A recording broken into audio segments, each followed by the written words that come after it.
It's great to see everyone. I'm always a little surprised to see everyone, particularly at this class, because the reality is Pesach hasn't really changed since the last time we talked about it. But I know that people find themselves in different situations and, making Pesach or not making Pesach and questions. So it's always my pleasure to talk about this topic. I throw down the gauntlet a little bit when we talk about it and try to be ambitious, and there's a scribe that really you can clean for Pesach entirely within one day. And that everything else that sort of happens this time of year is sort of a confluence between what sort of has developed and accumulated over the generations and spring cleaning. So much so that actually, if you look at some of the articles about spring cleaning, they point to Passover as a source of that international custom. But the goal for us tonight is to sort of take a tour of our houses and talk about how we prepare them for Pesach. We'll start everywhere outside the kitchen, and then we'll take a tour of the kitchen, as well as talk about some items, and of course, leave some time for some questions at the end. I'll start with a little digression, just to sort of present a little bit where I'm coming from, and that, I think, and I know I felt this growing up, that as Purim came, the terror of the P word was coming, that Passover was coming, and all the preparations and the cleaning and the this and the that. And the reality is that it's really important that we model a certain attitude towards these things that really speak to what we're trying to accomplish.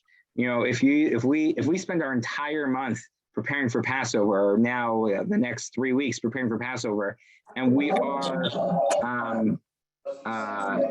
are angry or upset or totally just bitter about it. So by the time we get to Passover, we're just gonna be bitter. And the goal is to have only one type of bitter herb at the table, and that's on the table, and not everyone sitting around the table. And that's really the goal here. And if you want to do lots more cleaning and you want to do lots of things, be my guest. If you grew up with, silver foil on silver foil covered with toilet paper and then silver foil, be my guest. But don't blame Judaism, don't blame the rabbis, don't blame the Talmud for it. That's your own thing. And the truth is, if you want to do that, do it the week after Passover so you don't confuse it.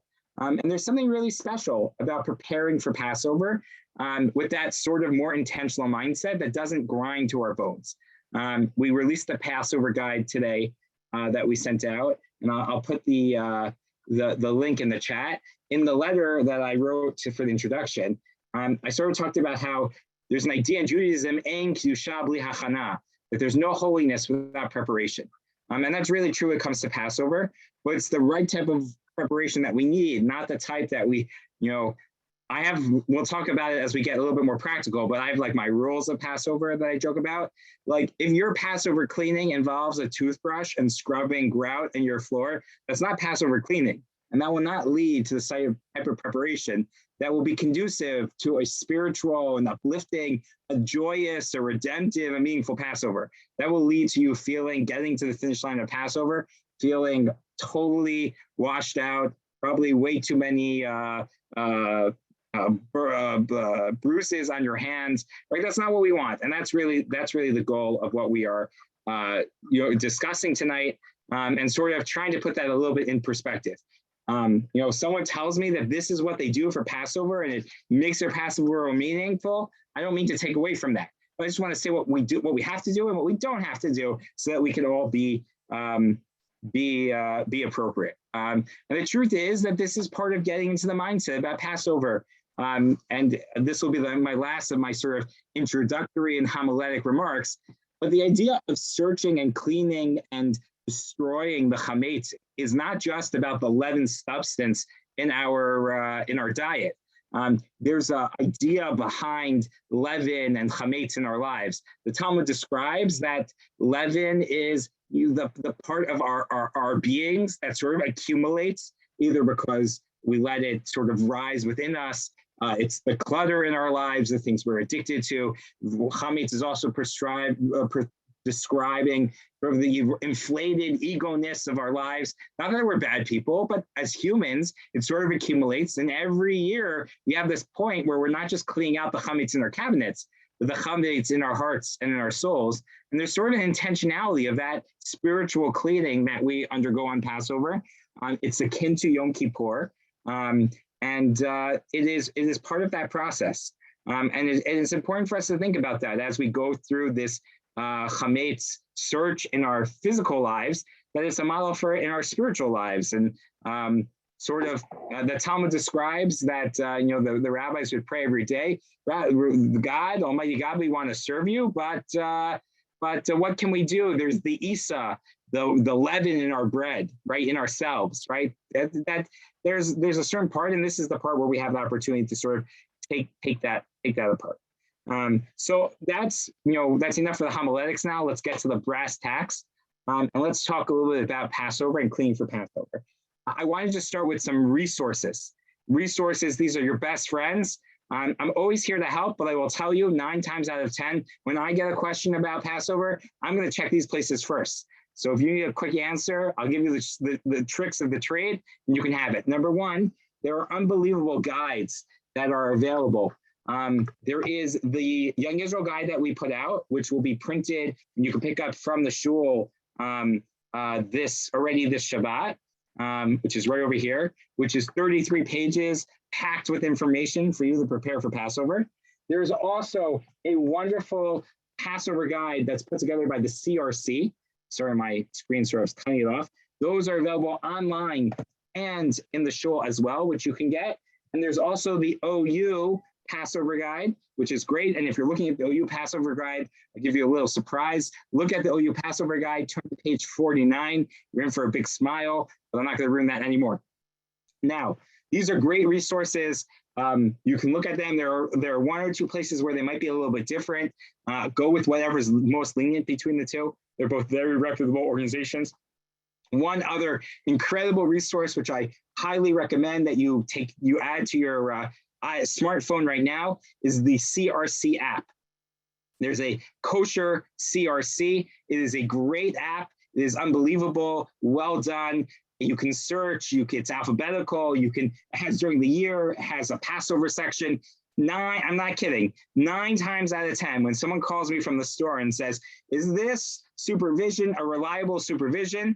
I'm going to open up the CRC app and see if it's there. At this point, I probably have memorized it. And if the 10% of the time where it's not, I'm here to help. I'm here to research that stuff. But it's really my first line of defense. And so that you don't have to get caught with me as the middleman, you can just look at it directly for yourself. So those are just resources that are available. They're super helpful, and they really will come to be really in handy for you as we prepare for Passover. Let's take a step back and sort of introduce ourselves to what we're talking about. On Passover, the enemy, yeah, Debbie. So when you talk about looking at these different guides, some of them are definitely divergent in what they say. And it always makes me a little bit uncomfortable. Are we really allowed to pick and choose what we want to hear? If this one says we can do this, but the other one says, oh, no, you can't. Do we have to pick one source and kind of stick with it? That is true. In general, you have to pick one source, and partly because people get to different conclusions because of certain premises that they add in. And if those premises sort of cancel each other out, then that won't work. But when it comes to these guides, I can tell you the differences are not based on that. You can rely on whichever one is more lenient. Sometimes the reasons are not really practical, but policy reasons. Okay. They both agree, but I'll give you an example about a certain item where, like sugar. One says sugar's a problem, and the other one says no, you can use any sugar. No, you can use any sugar. That's right. That's also, but if you're going by one, they're telling. Yeah. So I don't know. I haven't seen that many differences. but I will Okay. tell you that all the differences I've seen are really cosmetic, for lack of a better Okay. term. And some of it's just, Okay. all right, but if you see any of those differences, let me know. I'd be curious to sort of get to the bottom of some of them. Okay. Right. Thank you. So again, yeah, exactly, Audrey. Excellent. So well, I'm going to do a little introduction to Hamitz, and then we're going to go through sort of a walk through our house. The Torah describes in 8 different places positive mitzvot, either positive or negative, surrounding Hamitz. There are 3 positive commandments, and there are 5 unique negative commandments surrounding the mitzvah of Hamitz, which is very strange, right? We don't normally have as much about that. And Hamitz is very unique in that there's a prohibition against the mixture of Hamitz, not just the item itself, but there's even a prohibition about eating things that have a mixture of Hamitz in them. There's a prohibition from seeing it or possessing it, what we call ba yira, ba yimatzeh. Now, that doesn't mean you can't walk into the aisles of your store on Passover. It means you can't see or possess your own chametz, right? There's an obligation to do bi'or chametz, to destroy the chametz. The chametz is prohibited from getting benefits, what we call an isur hana. You're not even allowed to get benefit from chametz on Passover, which means you can't, there's a question about whether you own stock in a company, right? Whether that's a problem on Passover. If you own on the stock market, you can't go to General Mills and say, I have 10 shares, I want my cereal box. So that's not a problem. But if you're a real owner of, let's say, a distributor of, let's say, dry goods, and you actually own stock, actual stock in a private company, so that might be a problem. You can't benefit from chametz on Pesach. You can't give chametz as a gift on Pesach to someone not Jewish. You can't even feed chametz on Passover to an animal, right? All of those things are unique. I can benefit from, lard during the year, even though I can't eat it. So there's a special unique prohibition of getting benefit. And chametz is even if I drop, let's say, if by accident a drop of milk falls into my big vat of chicken soup, so we have an idea called batel, that it's nullified. Hametz, if it's 1 to 60, chametz is not considered batel, nullified at all. But you don't need to know this for practically. This is more just giving the background of what we're talking about. So chametz is a really interesting, unique sort of prohibition. What is chametz?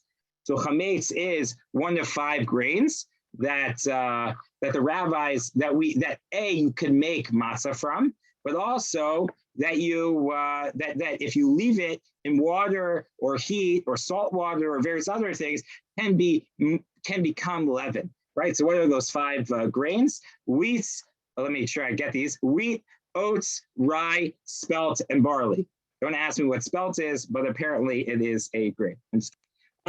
Right. So those are the 5 grains. There's a whole other category which we talk about, which is called kitniot. Kitniot are other items which the rabbis have prohibited us from eating, at least Ashkenazim. Rice, millet, corn, beans, lentils, peas. There's a whole list in our guide of typical kitniot prohibited foods. And these were prohibited either because they were typically sold with, these items were sold packaged with flour, right? In order to sort of weigh down the beans, they would add some flour or some wheat to get mixed into it. Or because these are items that in the old world could be manipulated to make something that was just like bread. It's a little weird because you go into the supermarket and you can get kosher for Passover hot dog buns and pasta and this and that. So the rabbis of old, when they made the kitniot decree, they probably had some of those things in mind as well. That's a separate conversation. But these items are not prohibited on Passover to own, to get benefit from. They're not chametz. We can't eat them, but they are not considered chametz, right? Svardim Sephardic individuals who eat them, they eat them without a problem. You can eat from dishes that had kinyot as long as it's clean, right? It's not chametz. You can own it. It's a great alternative. We'll talk about pet foods at the end. If you have a pet, kinyot is a great option to feed your pets if that works for them. So we're going to be talking about cleaning our house. So we're talking about how do we get rid of chametz from our house. So we have three ways that we sort of rid chametz from our existence. And again, this ties into what I was saying before about sort of the spiritual output of what we think about when it comes to chametz in our lives, the metaphor that chametz works for.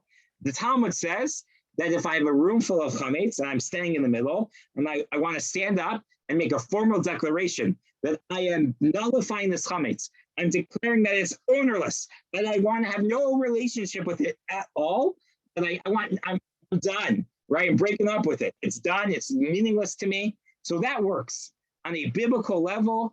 And we will do this on the day before Passover. We recite Kol Chamira, where we renounce any ownership of anything chametz. So that's number one, protection. We have an idea, why do we have to do anything else? So the problem is that one, I'm going to see, it's going to be, the middle of Passover. I'm going to be really hungry. I'm going to have this Entenmann's, that the owner of Entenmann's passed away, right? So, so many good kiddishes and Erev Passover, days before Passovers, Entenmann's is like the prototypical chametz idea. I'm going to see this Entenmann's donut, and I'm going to want it. And I'm not going to want to destroy it, right? Or I have a beautiful whiskey collection, but I really want to make it ownerless? No, right? And so we have this idea of sreifa and bior, of looking for the chametz and then destroying it. Because we're worried that later on, even though I renounce my ownership, I'm going to want it back. It's not going to be a clean break. I eat chametz, 357 days a year.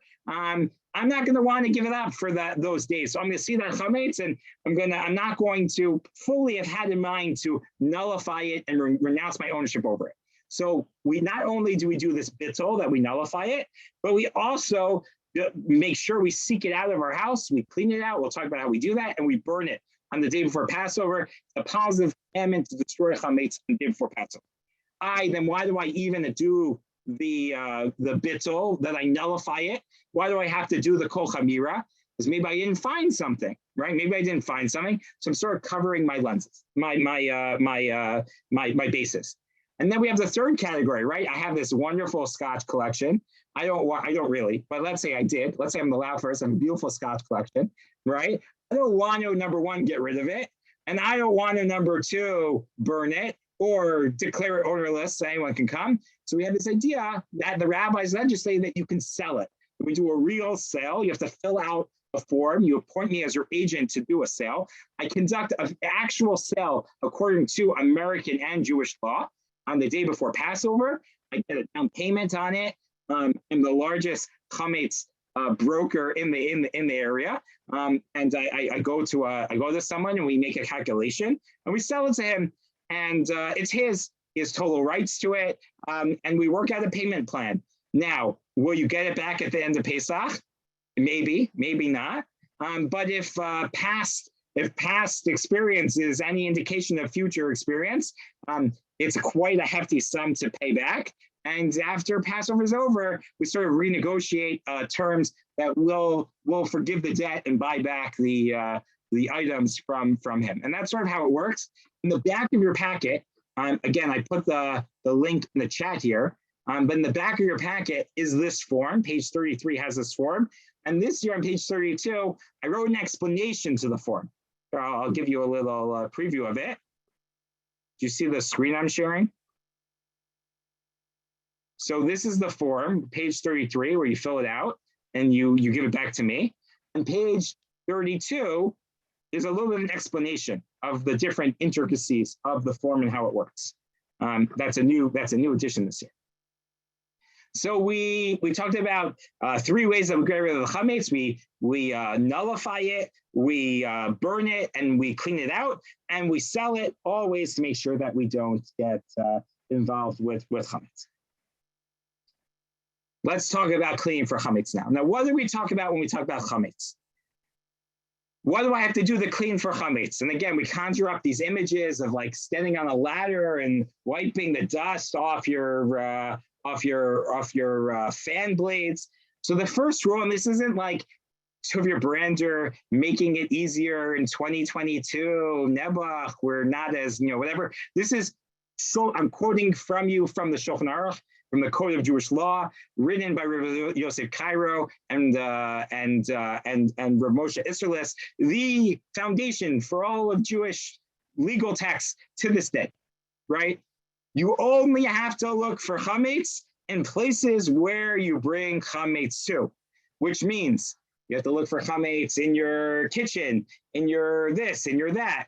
But for example, if you never ate a sandwich standing on a chair over your rafters or over the top of your fan, you don't need to get on the ladder to clean for Passover. If you're getting on a ladder, it is not Passover cleaning, it is spring cleaning. And you're welcome to do it, but don't blame the rabbis for it, and don't come into Passover all tired from this arduous work. Do it after Passover, right? I have a beautiful library in my home, a large library.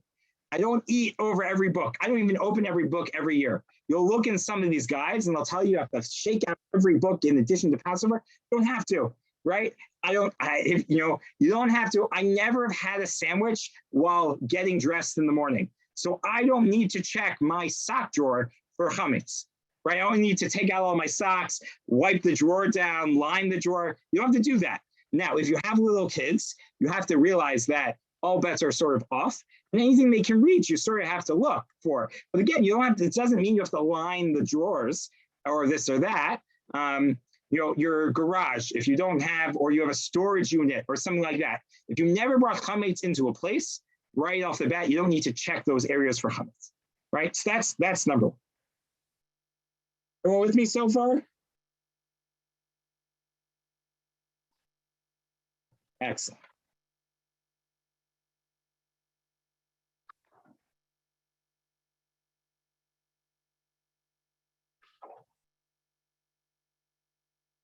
I've been doing this for so many years. I didn't flip the pages. I just want to make sure I'm not missing anything.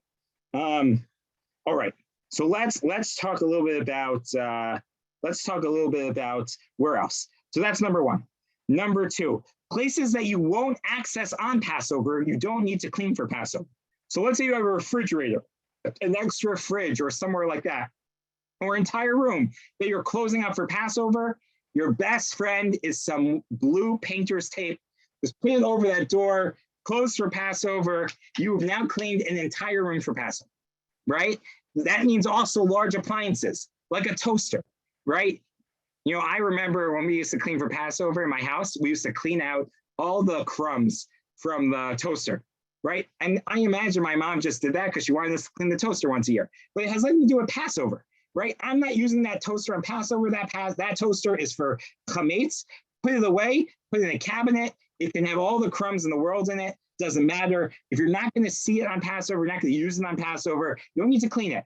So any of those large appliances that you don't use on Passover that aren't kosher for Passover, you can put in your basement. You can seal it up. It's done. You don't have to worry about it. Just put some tape over it. Extra freezer that you're not going to open, or even a section of your refrigerator, right? All the extra things that your ketchup and your this and your that, all of that, you put a little sign over, and that's it. Tape is your best friend when you're cleaning for Passover. The bedrooms, again, sort of clean them. If you munch in bed, so then, check around your bed. But if you never had a sandwich in your bed before, right? So then you don't need to take apart your mattresses and vacuum them, right? You don't have to do that. Audrey's laughing. You've heard this years already. You know my lines by now, right? Bookshelves we talked about. Again, people pull out their ovens or clean behind their dishwashers or pull out their refrigerators. If you never had a sandwich behind your refrigerator before, you never sat there to eat something, you don't need to clean it. If you never pulled out your oven and ate behind it, a great, a bowl of Cheerios, then you don't need to pull it out to clean. And number two, even if you did, if you don't plan on Passover to pull your refrigerator out and have some matzah behind your refrigerator, you also don't have to clean it, right? And if you want to, that's fine, but it's spring cleaning and not Passover. Now, what are we talking about when we talk about chametz? So let's say I have a little bit, Rabbi, I see a Cheerio that's all the way sort of down there on the floor, wedged between my counter and my oven. What am I going to do, right? So crumbs, not everything is considered chametz, right? So first of all, my first rule of chametz cleaning for Passover is if it involves getting on the ladder, you're not cleaning for Passover anymore, right? Rule number one. We'll get to a couple of rules. I love these rules. The other is that if something is dirty, if something is smaller than an olive and is dirty and soiled and not edible to a human, it's not chametz anymore, right? So if you have like a Cheerio that's stuffed down there and you can't get to it, it's probably dirty and you're not going to eat it. But even if you're not sure about that, a little Windex, spray it. Now it's definitely not edible, right? And that's it. It's not chametz anymore. Now, if it's going to fall into your food, that's a separate issue. But if it's on the floor, wedged between, that small crack that you need your iPhone flashlight to be able to see in between, that it's down there, you don't have to clean it for Passover. You might want to clean it eventually, but not for Passover. If it is not edible to a dog, right? Let's say it's so disgusting that even your dog won't eat it. So then even larger than a kazayit, it's not considered chametz, right? It's not considered chametz. So if you have, and that's number two, my second rule of chametz. If it's not edible, if you eat it and you'll die, it's not chametz, right? If it's, someone once called me, Rabbi, I have this Drano cleaner and it has weed in it. I assure you, if you eat Drano, don't eat Drano. If you eat Drano, you'll die. It's not chametz, right? It's not chametz. Chametz, it has to be edible for it to be chametz. And all this, again, you don't need to scrub your floors with a toothbrush. Sweep your floors. That's it. Vacuum your carpet. That's it, right? That's all you have to do. Go through rooms, right? When you're cleaning for Passover, even if you're checking through drawers, right? You don't have to empty the whole drawer and reline it. Just look around. Is there chametz in it? If not, not. A couple of areas not to miss, like pockets of a coat or bags that you go out with, pocketbooks, stuff like that. You might have a snack. Definitely make sure you check. But even that, you don't have to vacuum them out. You just have to go through it to make sure that there's no extra Cliff Bar there or a granola bar or something like that. Your cars, stuff like that, where you eat in. Even toys. So let's say you have toys. I see there are a couple grandparents on here. So you have your grandchildren coming, right? You don't know what your grandchildren played with or they did into this and that. You don't have to clean. I remember cleaning toys as a child and scrubbing the Duplo blocks, right? You don't have to do any of that. If you're worried that there's lots of chametz in your toys, choose a couple toys, make sure you go through it that there's no chametz, and then put the rest aside. Put some tape over it, and that's it. How many days are how many toys do kids need anyways? Pick a couple toys. If you have more toys, just look through them to make sure that there's no food. You don't have to clean them. Not everything has to be washed and rinsed down. I remember before Pesach growing up, there were towels laid out in our playroom with all the toys drying on it. They had been rinsed in the sink. I'm sure it was just a way for my mother to get us to clean once a year, right? It wasn't Passover. All right, everyone with me so far? We're sort of getting closer to the kitchen. We're about to go to the kitchen, and this is important. I'm not just making a joke about it. There's a halacha. There's a law that a person, chayiv adam, a person is supposed to be happy on Pesach, on the holidays, right? Men, women, children, we're all supposed to be happy on Pesach. And if we spend the entire 3 weeks before Pesach, killing ourselves to scrub every doorknob, right? Then we're going to get to the Seder and we're not going to prepare mentally for it. We're not going to prepare spiritually for it. We're going to be so bitter that we'll be more bitter than whatever maror we're eating at the Seder. And that's what I want to avoid. And I think it's important. And for all the time we save, we could read a little bit more of the Haggadah. We could think a little bit more how we're going to engage our children at the Seder. That's the main point of Pesach. Not to spend, our time on our hands and our knees developing blisters and bruises from cleaning. So we talked about books, we talked about furniture, appliances, bags, pockets. If you're closing up a cabinet for Passover, right, you just close it like you're in a kitchen, right? You're going to close up, we close up all of our pots, sort of just have our pots somewhere else. You just put some tape over it and we're done. Right, let's talk about our kitchen. Any questions before we move on? Excellent. So let's talk about our kitchen. So the kitchen, so all of this shouldn't take too long. It should take a couple hours. We go through our house. How many drawers do you think you have in your house that you have to check that you might have eaten over, right? Let's talk about our kitchen. When we talk about our kitchen, so we need to make sure that we make sure our pots, our pans, our vessels are ready for Passover, for cleaning up Passover. And the idea, this is predicated, we're going to do a little bit of analysis as well, and then get to some of the practical. The idea is predicated on a halachic principle called tam ke'ikr, right? Not like Tom Freud. Tam, tet, ayin, mem, taste, ke'ikr is the main point. And what that means is that even if I have a sparkling, clean pot, if it just cooked something, we assume and we know that there's a taste, flavor that's transferred into the walls, into the material of the pot, and that taste is there and can then be absorbed and reabsorbed into new food that's cooked into it. So if I cook my meat in a pot today, even if I clean it, I can't then cook dairy in it because there's a taste that's been absorbed into that pot. Right? That's called tam ke'ikr. That the taste, the absorbed taste, is something that ke'ikr is just like the main thing, meaning just like the actual food itself. There are different vessels we'll go through. Some absorb and can be purged. Some absorb and can't be purged. And some don't absorb and don't purge. We'll get to those in a second. According to biblical law,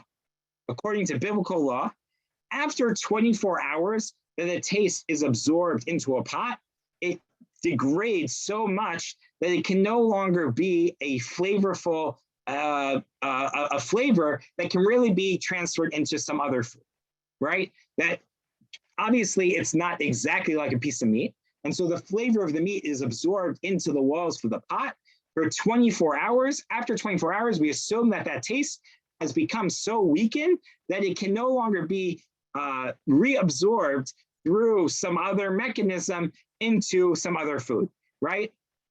That's what we call eino ben yomo. It's not within 24 hours. That's great. On a biblical level, that's the case. The rabbis came along and said, how many pots do we have in our kitchen? Way more than one. And we're not going to be sure whether we have, whether we use this 24 hours ago or 22 hours ago, or 23 hours ago and 55 minutes.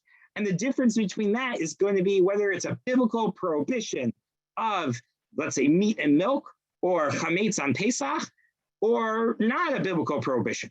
And so the rabbis made a rule, Gezerah ben yomo atu ben yomo, or sorry, Gezerah eino ben yomo atu ben yomo, that the rabbis prohibited even pots that were more than 24 hours need to be kashered before they are used to, before they are used again in a different way, because we're worried that if I don't kasher this, I'll forget and I'll use the pot within 24 hours, right? So in the end of the day, there's really no practical difference on when you're setting up your kitchen between the pot you used 24 hours ago and the pot you used 32 hours ago, right? But it's important for us to know that distinction when we talk about kashering. So how do we kasher? We sort of bring different things together. Number one, we leave it for 24 hours. By leaving it for 24 hours, we've already reduced the taste in the pot. The pot's clean, it's sat for 24 hours, it hasn't been used. I've already reduced the taste to a rabbinic issue. On a biblical level, it's already been removed. And then what we do is that we use the same mechanism that the pot absorbed the taste to have the pot expunge the taste and remove the taste. And then it becomes nullified. We also make sure that the pot has 1/60th of what we're nullifying against to this item. So what does that mean? And that idea is we bolo kach polto, just as it absorbed it, we have it take it out. So let's give an example. I have a soup pot or I have a knife, right? A knife that I use to cut my challah with at the table, right? I use the knife, or I cut a nice hot piece of steak on my plate, right? With a nice breading on it. So I know it's chametz, right? It's definitely chametz. So I want to kasher that for Pesach. So what do? Number one, I leave it for 24 hours. By leaving it for 24 hours, obviously it's clean, right? If it's not clean, then it doesn't do anything because there's actually, the meats on it, the chametz is there. But it's clean. I leave it for 24 hours. By leaving it for 24 hours, the absorbed taste degrades enough so that it's on a biblical level, not a problem. Then how did it get absorbed into it, right? Let's say you have like a soup spoon or something like that. So it was with water. So I boil up water, dip the water, I dip my spoon after 24 hours in the water, make sure that there's enough water in the pot so that it's way more than 1/60th of the absorbed taste. And then I take it out and rinse it off. And now the spoon can be used for meat or for dairy, it can be used for Pesach or for Hamitz. It is kosher and has identity is yet to be determined, right? So what we want to do is we want to kosher it by using the medium in which it absorbed the taste, and then we expunge.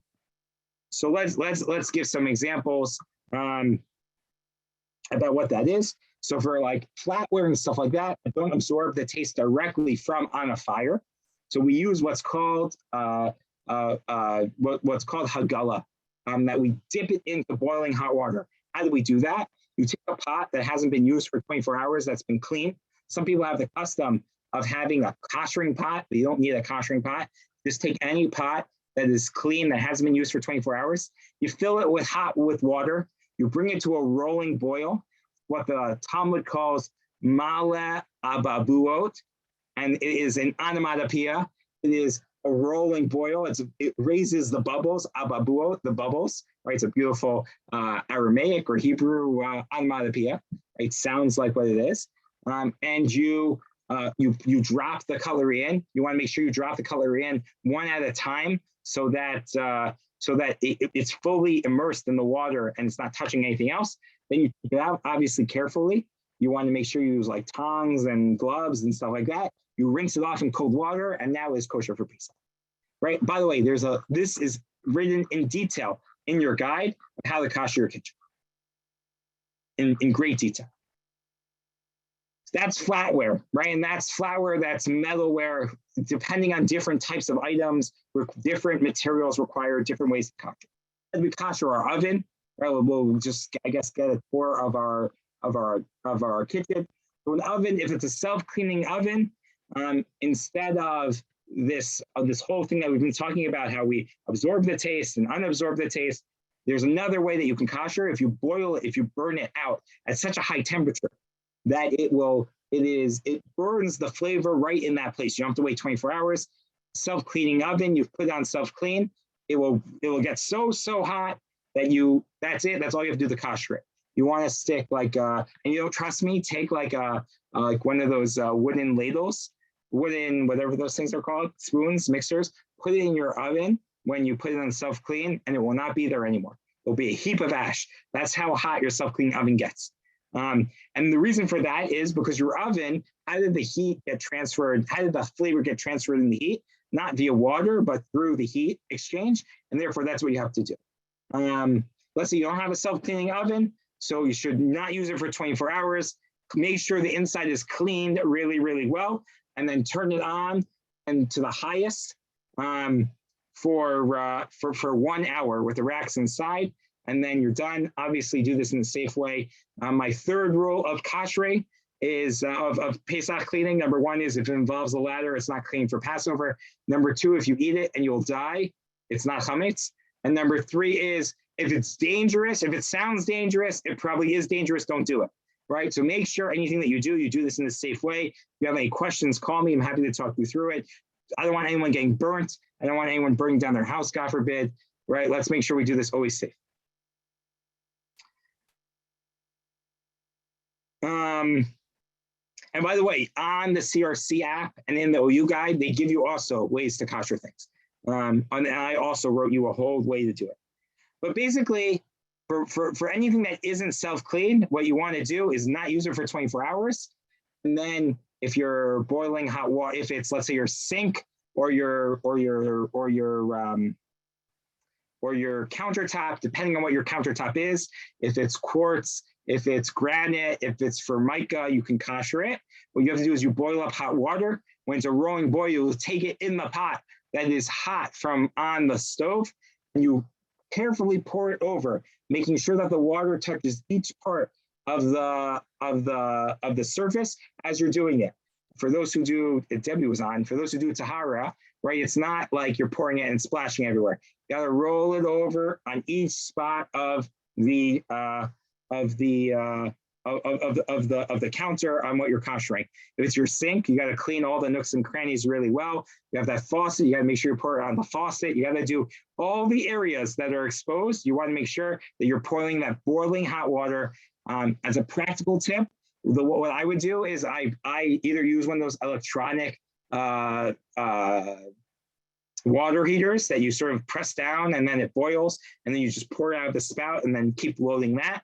Or you take a big pot, fill it up with boiling hot water, and then have a smaller sort of saucepan that you can scoop out of that big pot. When you do that, you have to then the water is all boiling in that big pot.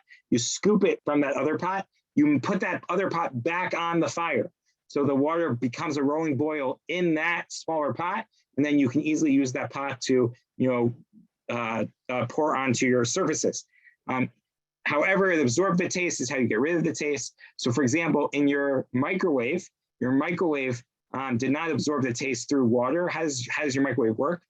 I don't know exactly, right? I'm not a microwave expert, but it's the steam, right? It's the steam. So how you kosher a microwave?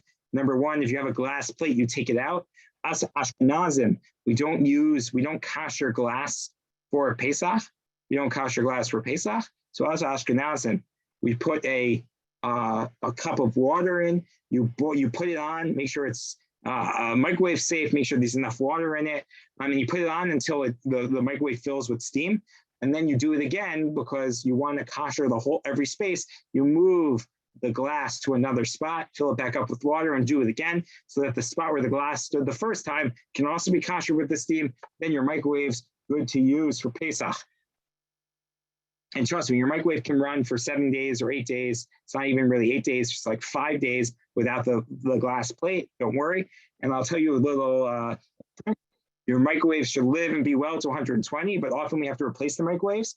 If you buy the same microwave again, and you just take, before you throw out the broken microwave, you take the plate out of it, right? That's what we did.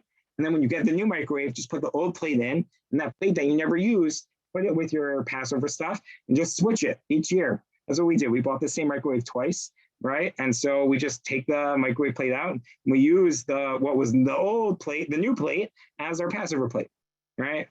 I see the light bulbs going on. I'm like, oh, that's a great idea, right? Rabbi? Yeah.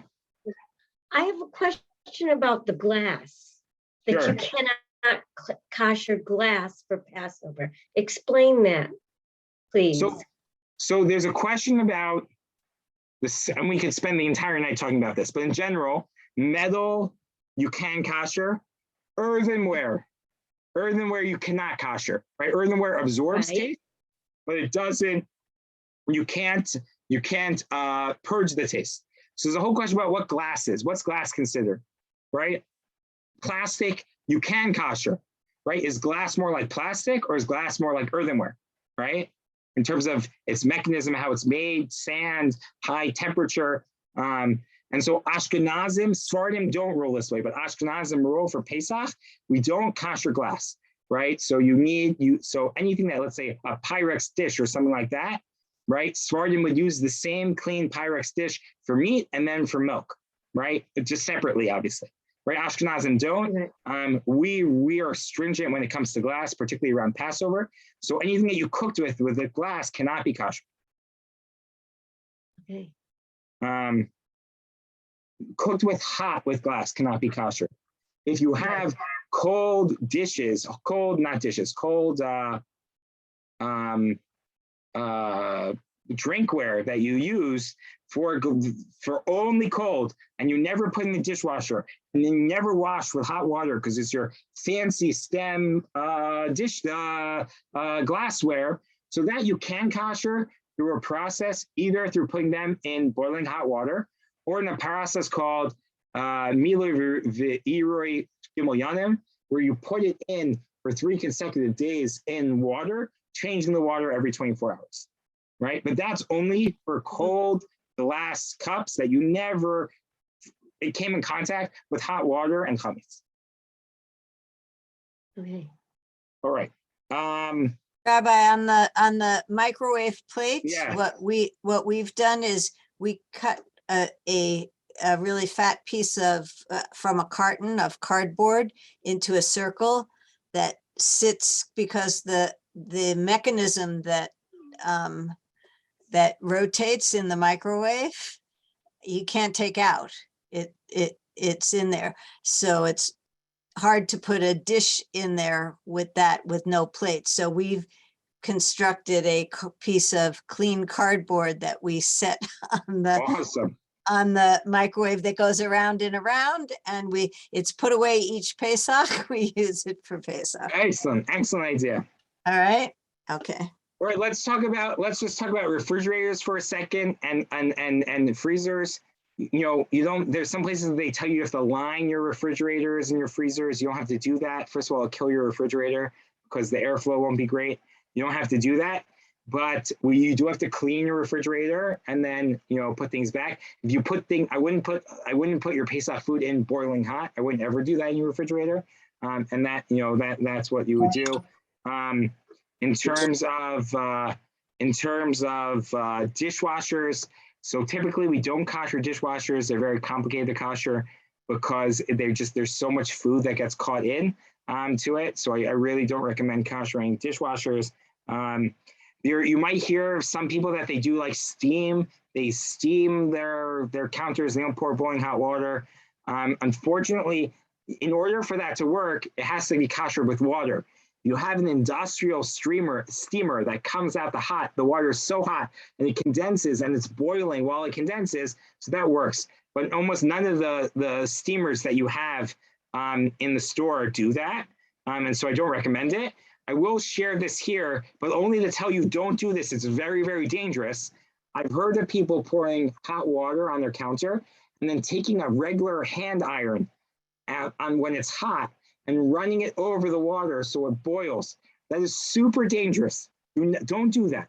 Please don't do that. Please don't do that, right? It's super dangerous. You could electrocute yourself. You could burn stuff. Don't do that. So I'm just putting that out there as don't try this. People have done it. There are big injuries that are involved. Please don't do that. All right. For all of the, for everything else, there's so much we could talk about in the kitchen. The stove tops, how to kosher them. It's all of that information is in the guide with very clear guidelines. I just want, if anyone has a glass stove top, make sure you don't put silver foil on it. It'll crack.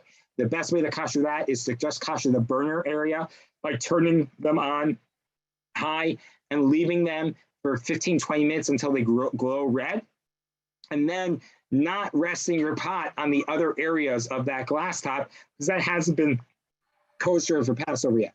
In terms of you have the gas burners like I do, the grates, the cast iron grates, throw them in your oven when you self-clean your oven, clean them, clean the cooktop of it, turn each burner on for about 15 minutes again for it to kosher the actual mechanism, and then you put the spiders, the whatever they're called, the cast iron grates on top of it, you put them back on, they're all kosher for Passover. If food falls through the metal under part and it's hot, I wouldn't eat that. I wouldn't eat that during the year because that sometimes has dairy and meat falling through, and I wouldn't eat that on Passover. But everything else, that's fine to kosher your that way. If you have those electric ones, the coils, turn them on till high until they glow red, and leave that on for a few minutes. And you might, for all of these things, do 1 or 2 at a time. Don't do all of them at a time so that your oven doesn't and your house doesn't get too hot. And then the areas that you don't kosher, don't rest your pots on Pesach. Urns, we talked about. Urns are in the guide. You can look at that. There are all different types of countertops. If you have one of the, there's something called fire tile, I think it's called. It's like a new one. That's a ceramic. You can't kosher that. You have to cover it. Formica or wood, you can kosher by pouring boiling hot water on, but that's only if there aren't serrated edges with food caught into it. So it has to be relatively smooth. If your oven, if your countertops are really beat up and they have the grooves in it, so then it's best to cover that with like a contact paper or something else to put on top of it for Pesach. Hot plates, it's in the guide. Don't use them for 24 hours, run on high for an hour, and then cover with silver foil. Urns, depends if you clean your urn or if you bring your urn to the table, or if you put like challah on it, then there are different ways to do it. All of that's written out over here. Tables, cloths, you just have to wash them. Barbecues, I get barbecue questions all the time. It's not impossible to kosher your barbecue. It's a little bit hard. The actual grate needs a libun gomer, a full burning. So if you want to throw it into your self-clean, and then the rest of the thing needs to be cleaned well and then turned on for about an hour to clean it out. And then you put the kosher grate on it. You have a barbecue for Passover, or for the whole 8 days, you can invest in one of those small ones or forgo the sacred act of barbecuing on Passover. All right, Debbie. Crcs, I hear they say you can kosher them now. I've never heard that before. It's been in the guide for 5 years. Yeah, I know, but it doesn't make Crc. sense to me. What? It doesn't really make sense to me. Well, but the inside of it's all water, right? So that's not a problem. The only part is the part where the Crc comes in, right? So first remove the K-cup holder, clean it well. Don't use for 24 hours. Pour boiling hot water on the K-cup holder, and then brew. Just loose, independent of the, okay. And then brew a kosher for Passover K-cup. Make sure you clean the base of the Crc for any residual Hamitz that it might have had by sitting on your counter. Yeah, it sits on my counter. Pesach guide, which we put together. Okay. All right. Any other questions as we keep the tour from our kitchen? Awesome. So we've covered our kitchen. We've covered our house. We've covered our. Now let's do a little bit of a shopping tour, right?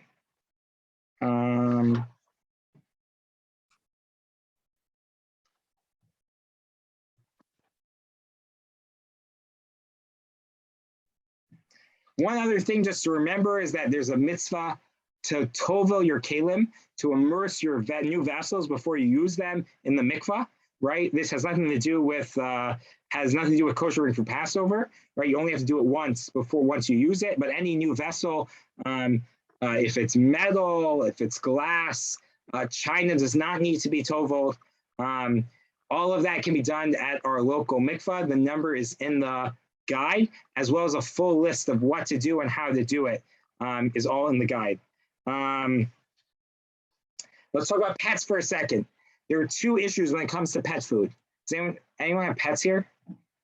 All right, we'll skip it then. For those who are listening to the recording, if you want pets, you got to come in person.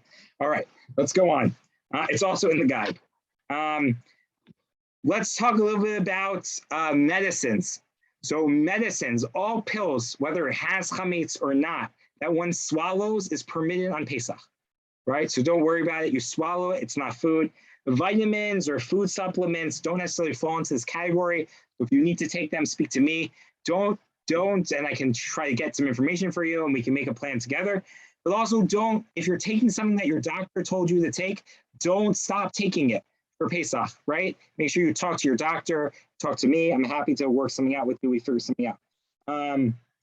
Let's talk about cosmetics and toiletries. I love this paragraph of a CRC letter that we read every year, and it's on it's in the back of your guide. All blushes, body soaps, conditioners, creams, eyeshadows, eyeliner, makeups, ink, lotions, mascara, nail polish, ointments, paints, shampoos, stick deodorant are permitted to use on Pesach, regardless of what's in them. Now, there's a little bit of debate about what to do when it comes to things that have denatured alcohols in it. And this is one of those areas where we recognize the difference between the OU and some other places. And we use the OU all year round. There's no reason why we shouldn't use it now as well. All skin creams, lotions, shaving gels, creams, perfumes, hair gels, hairsprays, mousses, deodorants, cosmetics, except for lipstick, can be used without Passover supervision, right? There's a debate about whether, since denatured alcohol might be able to be remade into alcohol, or alcoholics might drink it, does that consider it chametz or not? We rule, or the Young Israel's guidelines is that it is not chametz, and you can use it on Pesach without a problem. In terms of lipstick, you don't want to use lipstick that has chametz in it because it actually gets in your mouth. And it's probably best to either open the new roll so that there's no residual chametz on that as well. In terms of oral hygiene, right, toothpaste, there's some that try to only use the ones that are certified as not chametz. So the whole question about whether toothpaste is really considered chametz at all, right? Would a dog eat toothpaste? No, right? It's not food. But some people, because you put it in your mouth and you're sort of using it in a fashion that is similar to the way you would eat, some are astringent. There are a list of ones: Colgate, Scope, some of these other mouthwashes. Colgate is a toothpaste I know that doesn't have chametz. There are lots of them that don't have chametz. It's up to you. So if you want to be stringent, be my guest. If not, don't worry. And that's that. Medicines, cosmetics. All right, meats. Let's talk about groceries. All meats, all chicken that are raw without spices are kosher for Pesach. The only exception is chopped meat. Chopped meat, because sometimes they have fillers. I can tell you the Crown's chopped meat is 100% kosher for Pesach. And all year round. And last I checked, the Big Wise is as well. I didn't reach Edie today. I meant to. But you could just ask, but if there are no fillers in it, then those are kosher for Pesach. But if you go somewhere else, you should just know sometimes there's flour or something like that in chopped meat, and therefore it's not always kosher for Pesach. But all poultry, all anything like that is kosher for Pesach. Let's say you had it around your chametz stuff, it's in your chametz freezer. You want to rinse it off before you cook it, be my guest. But it's all kosher for Pesach. Salmon, fresh salmon, frozen salmon without preservatives or no additional additives can be used on Pesach, but like all fish, you should rinse them before you use them. There are lots of other things about foods, and there are entire guides in your guide. Here, let's just do a quick tour of this guide, right? No, you see my.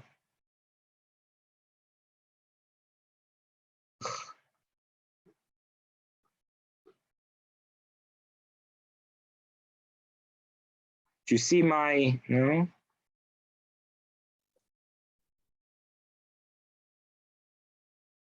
Right there.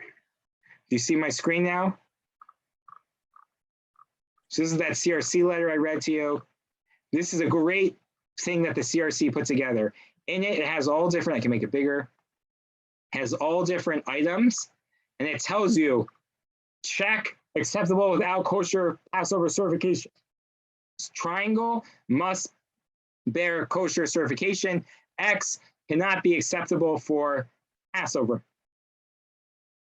Right? So baby oil doesn't need kosher for certified. Charcoal. Right? Again, no one's eating charcoal. right? Charcoal is not food.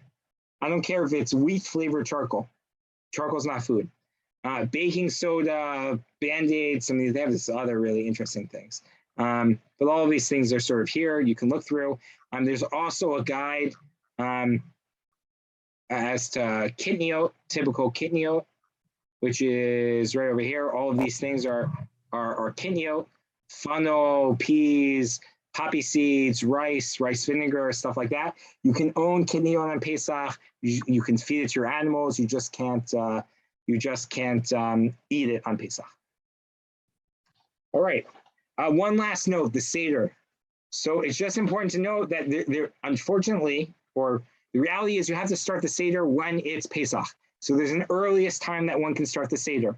Now, for the first Seder, I would encourage everyone to make sure everything is ready so that you can hit the road the second that moment starts. And for your kids and stuff, if they definitely can't stay up that late, do something a little bit earlier, right? But you yourself have to be careful that on the day before Pesach, that you're not eating matzah and you're not eating at those points. The second night, you can't do any prep until Shabbat is over. So even though we say the earliest time to have the Seder is, I don't know, 8:15 or 8:30 or 8:20, whatever it is, there's no way that you can actually start your Seder at that time, because that's when you can begin to set the table and warm the food and do all the Passover preparations. You can't prepare from one day of Yom Tov to the next, and certainly not from Shabbat to the next day of Shabbat. So that's just my Seder note. With that, I'm going to stop and take any questions. Hopefully we've made your Passover cleaning a little bit easier, and here to answer any questions. Thank you so much.